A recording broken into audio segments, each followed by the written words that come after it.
bien, el tema de esta mañana es la familia cristiana debe fortalecerse en Jesús. Una de las cosas que más me impacta de Dios es que de alguna u otra manera Él quiere fortalecer tu vida. Él quiere que seas fuerte. Él quiere que tengas una convicción fuerte. Él quiere que tengas una fe fuerte, que esté arraigada y cimentada en la palabra de Dios. Y de hecho que esto nos lleva a entender los propósitos de Dios.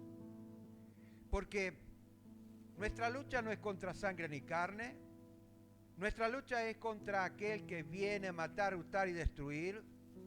Nuestra lucha es contra aquel que, desbarató la tercera parte de los ángeles del cielo.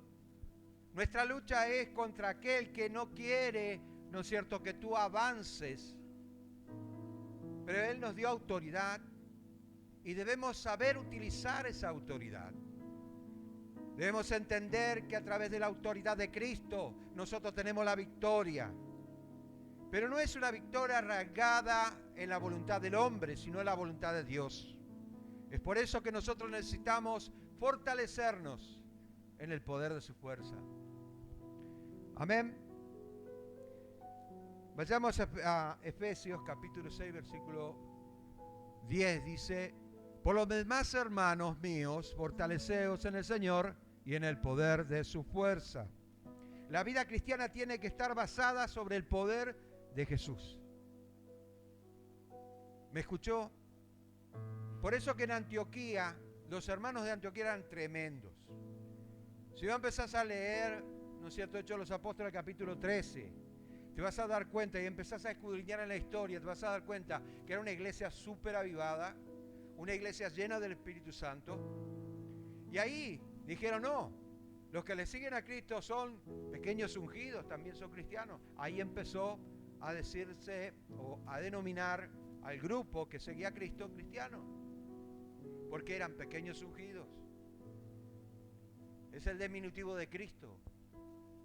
Ahora, quiero que entiendan que uno, cuando está fortalecido en el Señor, no hay cosa que se levante delante de nosotros, y aunque tengamos luchas y pruebas, no nos desanima, no perturba nuestro ánimo. Siempre estamos levantados y listos para la batalla. No somos personas dormidas o cristianos de pijama, o que de repente hablamos mucho pero hacemos poco, sino gente que está preparada, que está lista, que va a avanzar en el Señor. Esas son gente fortalecida en el Señor, fortalecidos en el Señor y en el poder de su fuerza. La palabra nos fortalece, pero cuando llega el Espíritu Santo, Él refuerza lo que ya estaba fortalecido a través de la palabra, con la unción, que nos capacita para predicar, que nos da gracia para dar palabra, que nos da sabiduría para poder escudriñar, que nos da entendimiento para poder tener empatía hacia las demás personas. Por atardecerse en el Señor y en el poder de su fuerza. Este pasaje nos afirma que el cristiano debe vivir en fortaleza, en el poder de Dios. La vida cristiana está basada sobre la roca. ¿Qué significa la roca? Firmeza y fortaleza.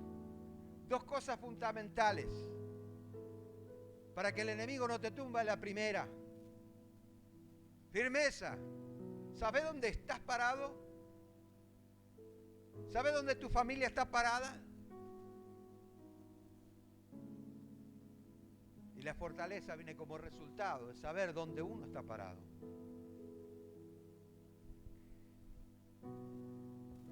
La vida de la familia cristiana se construye sobre los fundamentos de Cristo. Escuche, dice la palabra de Dios en 1 Corintios capítulo 13, versículo 11. Porque nadie puede poner otro fundamento que el que ya está puesto, el cual es Jesucristo. ¿Sabe que el cristiano muchas veces está poniendo sus propios fundamentos, sus propios ideales? No se toma el tiempo para buscar al Señor, ni tampoco, y mucho menos, decirle: Señor, yo quiero que me guíes a hacer tu voluntad. Eso es lo que deseo, eso es lo que anhelo. Realmente quiero que mi familia esté fortalecida en ti. Y aunque no te conozcan, o te conozcan superficialmente, yo deseo que sea en lo más profundo y recógnito del corazón de la persona. De hecho, que fortalecerse en el poder de su fuerza radica precisamente en el deseo más profundo que vos tenés de conocer a tu Dios, pero no en forma intelectual. Pero acá están las bases, porque nadie puede poner otro fundamento que el que ya está puesto. Puedes hablar mucho, pero ¿sabes qué? Los resultados son pobres. ¿Por qué? Porque no estás viviendo lo que estás hablando. Porque lo que estás hablando tiene que salir de motivación. Motivados por Cristo nos movemos, motivados por el Espíritu Santo. Estamos firmes. Creemos realmente, ¿no es cierto?, que Dios puede hacer la obra en nuestra vida.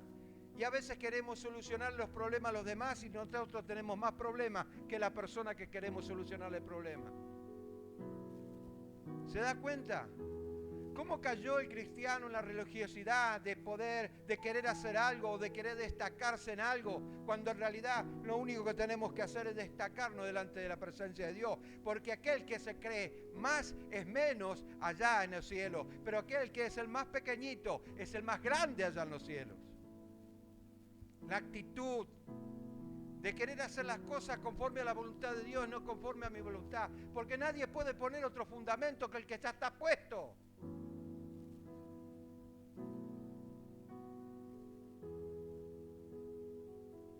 No podemos vivir un evangelio de oferta, un cristianismo barato.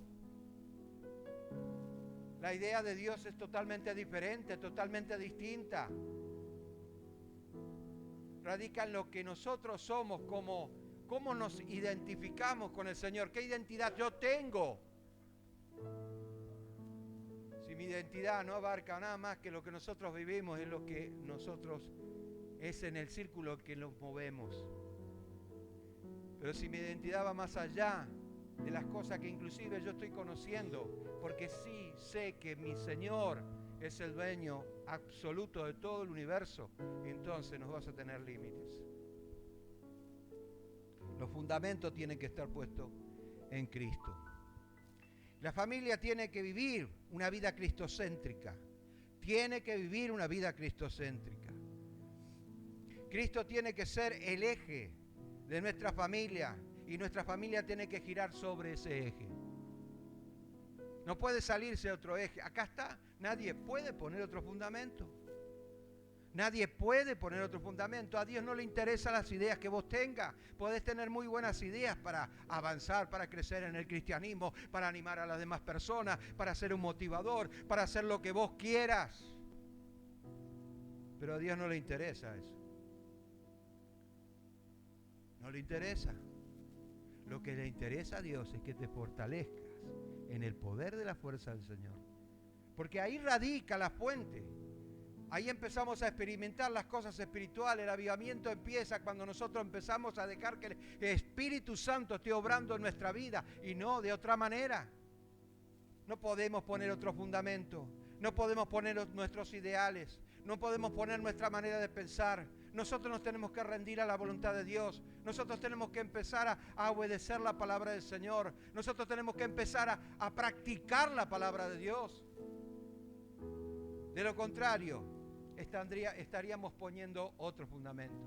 ¿Y sabe lo que pasa cuando nosotros ponemos otro fundamento? Así dice la Biblia, que pasará por fuego. Si alguno construyere con paja, heno, hojarasca, la obra de cada uno será probada por fuego. Pero el que está construyendo con materiales preciosos, Cuando venga la hora de la prueba, el fuego no los va a quemar. ¿Me está entendiendo?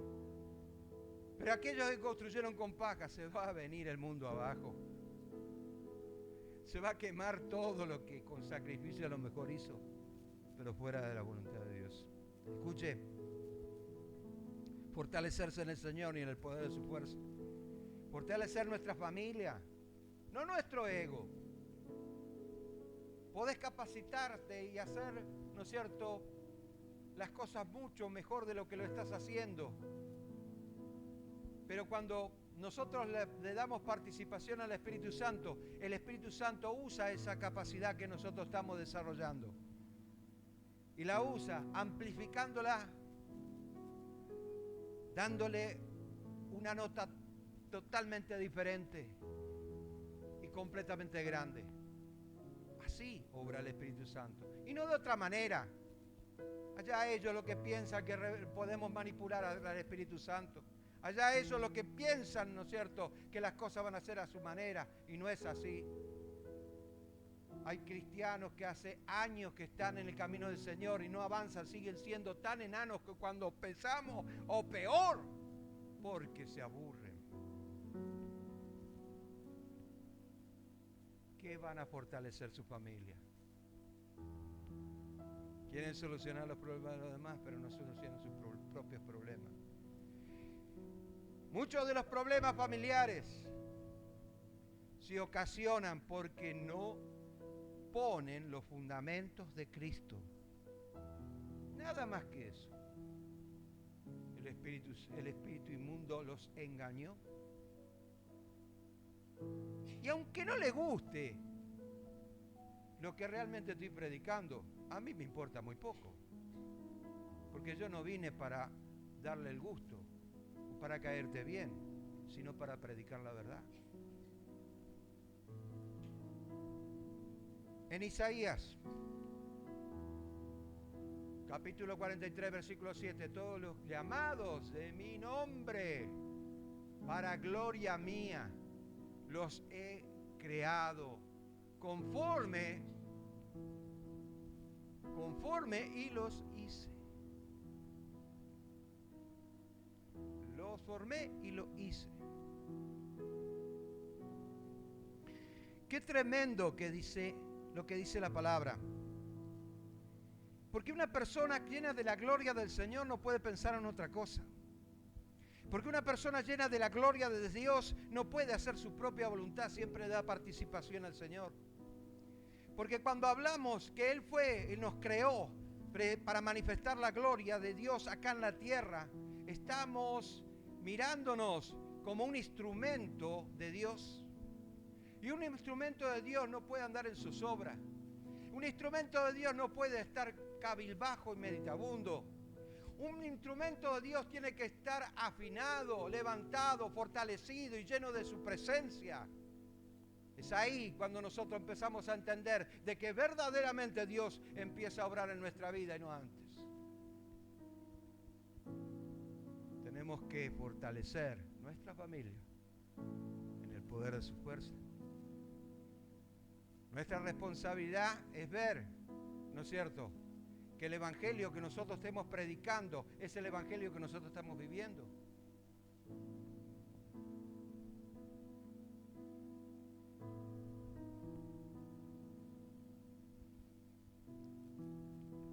Dios creó el núcleo familiar en la tierra con una pareja para que no esté solo. Y dice la palabra de Dios, Génesis 2:18, y dijo Jehová, Dios, no es bueno que el hombre esté solo, le haré ayuda idónea para él. La idea de Dios no solamente era que se multipliquen en la tierra, que formaran naciones. La idea de Dios era precisamente llevarlo al hombre a un punto en el cual él pudiera estar de acuerdo con su esposa, y muchos de los problemas que vienen en la familia es porque no hay armonía espiritual. Ponerse de acuerdo significa ser armonioso. qué vas a predicar el Evangelio si no hay armonía en tu hogar? ¿Qué es lo que vas a decirle a la otra persona? Cristo salva, sana y puede hacer un milagro en tu familia, cuando en realidad lo que estás viviendo es otra cosa. Dígame si no es cierto esto. Dígame si no es la verdad.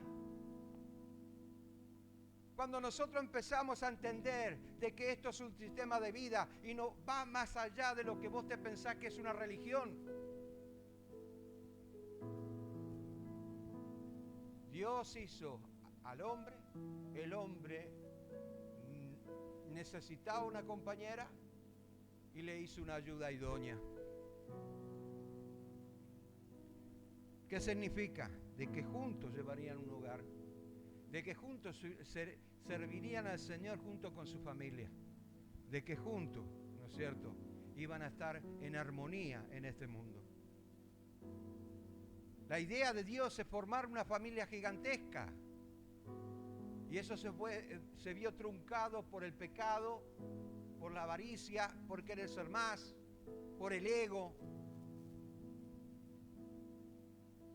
Pero la idea de Dios era formar una gran familia, en la cual el hombre, sin distinción de raza ni color, pudiera comunicarse con el otro como parte de su familia y así sucesivamente. En el cielo será así. En el gobierno de Cristo durante 1000 años, acá en la tierra, será así. Porque los propósitos de Dios se tienen que cumplir.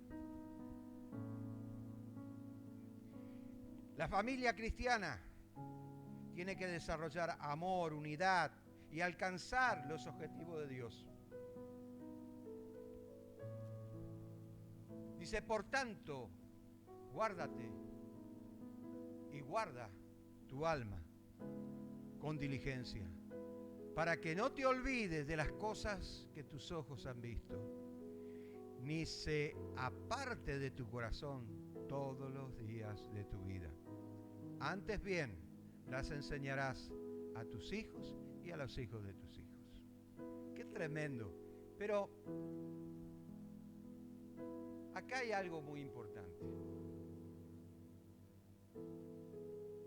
Dice, para que no te olvides de las cosas que tus ojos han visto. Tremendo. ¿Qué nos habla esta porción? De estar en comunión con Dios, de darle participación al Señor, de vivir lo que nosotros estamos predicando, o nos habla de decirle a la otra persona lo que nosotros no hacemos, haz lo que yo te digo, no haga lo que yo hago. Realmente, la Biblia nos habla continuamente en distintos pasajes bíblicos de las intenciones de Dios. Es por eso que el Señor no vino, como esperaban los judíos, a establecer su gobierno acá en la tierra, cuando vino por primera vez. Sino que el reino de Dios primero tiene que morar en el corazón de la persona, el corazón de la familia.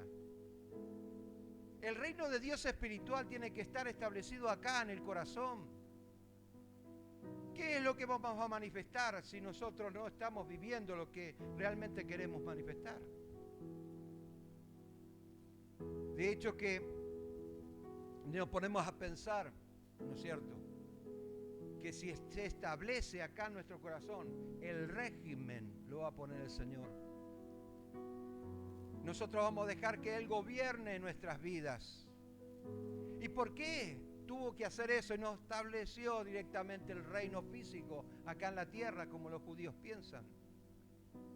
¿Sabes por qué? Porque ustedes, nosotros y todos los seres humanos necesitan cambiar, necesitan ser saneados, necesitan entender el propósito de Dios. Pero no por los predicadores que son, no quiero ni nombrar, sino por aquellos que predican la verdad, sino por aquellos que experimentaron el reino de Dios en sus corazones, y se dejaron gobernar por el Espíritu Santo y los guía. Y de esta manera se establece el reino de Dios, manifestando la gloria de Dios acá en la tierra. ¿Me entiende? De lo contrario, seremos siempre religiosos.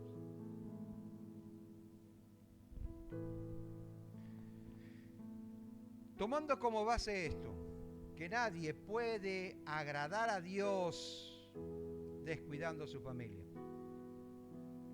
Porque si uno la descuida, descuida los propósitos de Dios. Ese es el propósito principal. Ese es el Evangelio. Se constituye de personas que quieren agradar a Dios y que están viviendo en común acuerdo. Y no solamente eso, trabajan en equipo. Eso es una familia. Ya sea en la forma sanguínea o en la forma espiritual, de cualquier manera, es una familia. ¿Te das cuenta? Ahora, las cosas pueden cambiar si de repente venís arrastrando problemas de hace mucho tiempo antes de conocer a Cristo. Entonces, las cosas cambian. Tienes que empezar a buscar tú, a experimentar, para que todos los demás puedan también ser afectados por el poder del Espíritu Santo. Es la idea que propuso Pablo en la segunda carta a los Corintios. Esta idea se basa en el nuevo nacimiento. Se basa en una conciencia que quiere renacer, empezar de nuevo, poner el cuenta kilómetro en cero y empezar a contar los kilómetros desde ese momento. Básicamente lo que hicimos con el bautismo. Y dice 2 de Corintios, capítulo, pasaje conocido. 2 de Corintios, capítulo 5, versículo 17, de modo que si alguno está en Cristo, nueva criatura es. O sea, nueva criatura en cuanto a lo que es el tiempo de Dios, en cuanto a lo que es, ¿no es cierto?, la visión que tiene de vos, porque a través de Cristo te ves santo. A través de Cristo ve el producto terminado. Nueva criatura es. Las cosas viejas pasaron, aquí son hechas nuevas. O empieza a ser nueva. En la versión Reina Valera 1602 dice, van a ser hechas nuevas. A mí no me importan esas versiones nuevitas que tienen muchos errores. Tenga presente, primero, la Reina Valera 1960, que es la versión más fiel en el castellano. Después guíese por otras versiones, que no es versión, ¿no es cierto? Es interpretación, pero ese es otro tema. Muy bien, no debemos descuidar tu familia, no debes cuidar tu familia ni tu fe, ni la fidelidad que le tengas a Dios. Dios prometió que iba a bendecir si eres fiel. Yo no estoy hablando de fidelidad en cuanto a plata, estoy englobalizando todo lo que es ser fiel seguidor de Cristo. Porque eres dueño de tu familia. Ahora, cuando no hay caso, que de repente vos querés estar bien y tu cónyuge le da igual, ¿sabes lo que tienes que hacer? Déjalo en manos del Señor y ponete a orar. Un ejemplo, así sea con tus hijos, con tu cónyuge. Un ejemplo, lo tenemos en Lucas capítulo 2, versículo 43. Al regresar ellos, acabada la fiesta, se quedó el niño Jesús en Jerusalén, sin que los supiera José y su madre. José y María descuidaron a Jesús. Ellos estaban dependientes de otras cosas. Ellos pusieron su atención en otras cosas y se venían con todos sus medios hermanitos de Jesús. Ahí estaba Santiago, ahí estaba Judas, no estoy hablando de Iscariote. No. Ahí estaba, bueno, en realidad tuvo 8 hermanos. Y me lo imagino, ellos empezaron a, bueno, a ver, ¿falta alguien? Sí, falta Jesús. ¿Y ahora qué hacemos? ¿Dónde lo dejamos? Vamos a buscarlo rápidamente. Se dieron vuelta y empezaron a buscar lugares por lugares, recorrían por todos lados y allá hay un mercadito, se metían allá, hay otra, y no lo podían encontrar. Lo que menos se imaginaban es que él estaba predicándole a los sacerdotes. Y los sacerdotes se maravillaban de las cosas que él decía, pero escuche bien, cuando llegaron, le reprendieron. Y le dijo, ¿por qué? ¿Por qué te fuiste de nosotros? ¿Por qué nos hiciste desesperar? ¿Nos hiciste angustiar? Él le dice las cosas a mi padre. En los negocios de mi padre yo tengo que estar. Pero ahí no termina la cosa. La pregunta que yo me hago. ¿Dónde está mi hijo o mi hija? ¿Qué distancia tengo de mi hijo o de mi hija?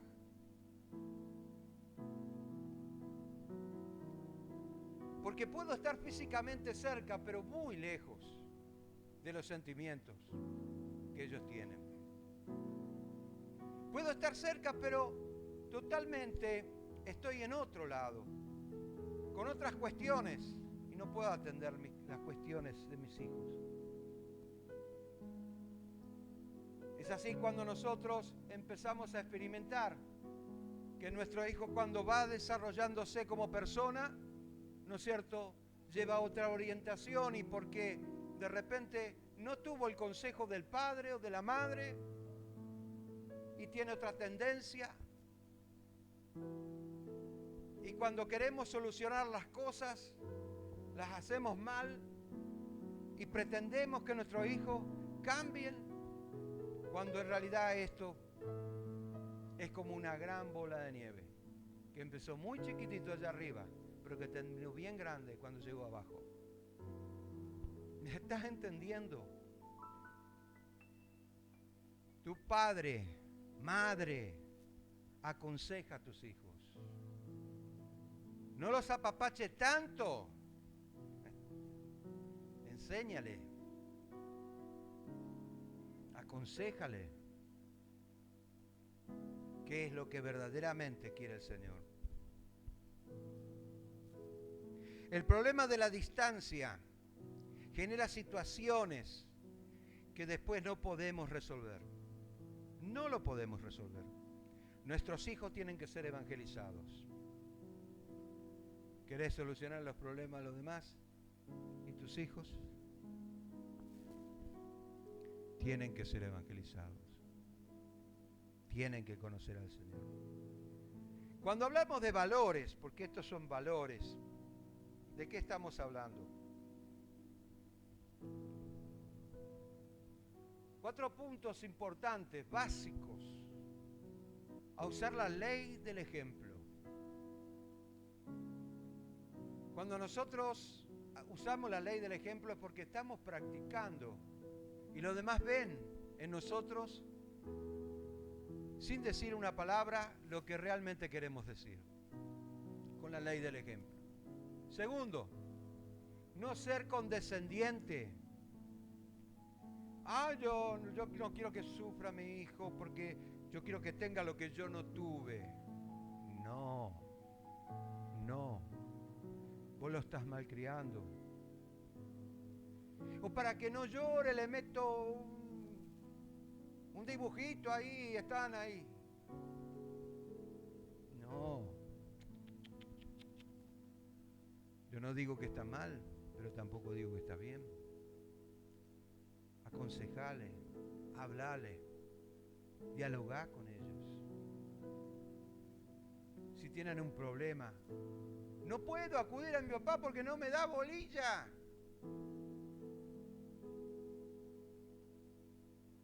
O porque se va a enojar si yo voy y le digo o le hablo, yo tengo este problema. Papá, tengo un problema sentimental. Me gusta esa chica, pero no sé cómo hablarle. ¿Qué le decís? Vamos, ¿qué le decís? ¿Qué consejo le vas a dar?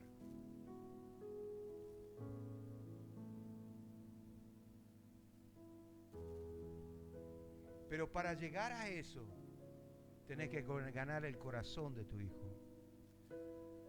Que él pueda confesarlo, porque está hablando con el mejor amigo que tiene.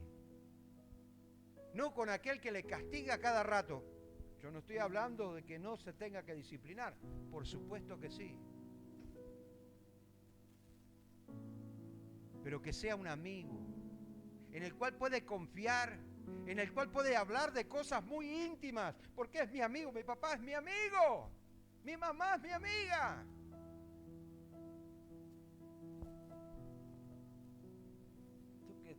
Hay algunos que quieren militarizar la familia, pero vergüenza le tendría que dar. A usar disciplina si fuera necesario, pero con amor, no con nervio, con amor. Explicándole, mirá, mi hijo, vos te portaste mal y yo te dije que te iba a castigar y te voy a castigar. Bien. Entonces, él sabe que vos estás hablando en serio. Por último, saber decir que no y saber decir que sí. ¿Y sabe qué quiere decir eso? Quiere decir que no intentás confundir a la criatura. Él tiene que escuchar de tu boca que un no es no hasta las últimas circunstancias. Que un sí es un sí hasta las últimas circunstancias. Y para eso necesitas ponerte de acuerdo con tu esposa. Dice, pero sobre todo, hermanos míos, no juréis ni por el cielo, ni por la tierra, ni por ninguna otro juramento, sino que vuestro sí sea sí y que vuestro no sea no. Y acá me llama la atención dice, para que no caigas en condenación. ¡Wow! Si yo supiera decir que sí y supiera decir que no, no necesito jurar con nada, porque me van a creer. Papá cuando dice sí, es sí. Y cuando dice no, es no. ¿Me entendió? Y yo no necesito, te prometo, te juro que lo voy a hacer. No. Cuando dice sí, es sí. Y cuando dice no, es no. ¿Me escuchó? ¿Entendió eso?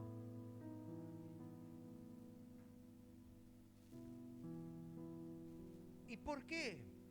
Una de las trampas del diablo, la cual nosotros le damos autoridad legal al enemigo, es precisamente cuando decimos que no y termina en un sí.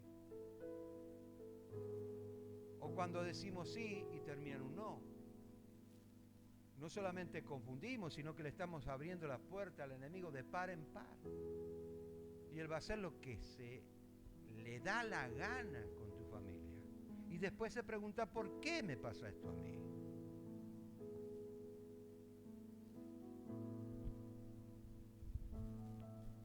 Ahora, la familia cristiana tiene que restaurar el propósito de Dios. Restaurar el propósito de Dios. ¿Cuál es el propósito de Dios? Hace un rato lo dije. Una mega familia. Dice Mateo capítulo 12, versículo 49 y 50, dice, y extendiendo su mano hacia sus discípulos, le dijo, he aquí mi madre y mis hermanos. ¿Sabes por qué? Porque de repente el culto estaba muy bueno, se llenó de gente, ya no había lugar donde sentarse, y de repente vino, escuche, vinieron su mamá, sus hermanos, y le dijeron, decile a Jesús que ya vinimos, que estamos acá. Entonces vino el discípulo, él fue corriendo hacia Jesús y le dijo, tu mamá y tus hermanos están ahí afuera. Como diciendo, a lo mejor conseguimos algún lugar para sentarnos. Venga, venga, usted es la madre, usted es la...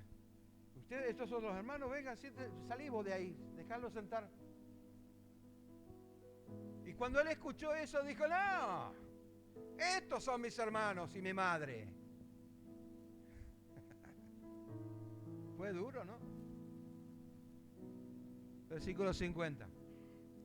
Porque todo aquel que hace la voluntad de mi Padre, que está en los cielos, ese es mi hermano, mi hermana, mi madre.